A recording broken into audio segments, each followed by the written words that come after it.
அனைவருக்கும் வணக்கம் ஃப்ரெண்ட்ஸ். இது பார்த்தீங்கன்னா சுரக்காய் கொடியை பொறுத்த வரைக்கும் நான் ஏற்கனவே ஒன்று அறுவடை பண்ணிட்டேன். இப்போ பார்த்தீங்கன்னா 2 இருக்குது. அதில் இன்னொன்று வந்து பிஞ்சாக இருக்குங்க. மொத்தம் இந்த பாருங்கள், இது வந்து கொஞ்சம் பிஞ்சாக தாங்க இருக்குது.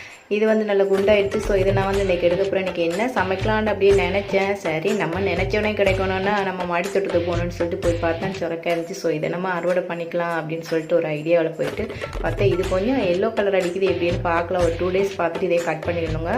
அழுகுதா இல்லை காய்தான் தெரியல. சுரக்காய் பொறுத்தவரைக்கும் நான் எதுவும் உரம் போடலை, அதனால் எனக்கு காய் கம்மியாக தான் கிடைக்குது. ஸோ நம்ம உரம் ஏதாவது போட்டோம் அப்படின்னா, மண்புழு உரம் ஏதாவது போட்டோம்னா நம்மளுக்கு காய் நிறைய கிடைக்கும். நான் எதுவுமே போடல, மாட்டுத்தொழு உரம் தான் போட்டேன். ஆனாலும் பாருங்கள், காய் நல்ல பெருசாகவே கிடைக்குதுங்க.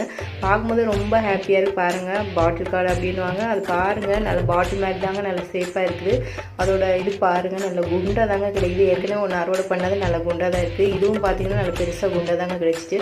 நம்ம உரம் எதுவுமே போடலை, போடாமல் இருக்கும்போது இப்படி வருதுங்க. நம்ம உரம் போட்டோன்னா இன்னும் நல்ல பெருசாக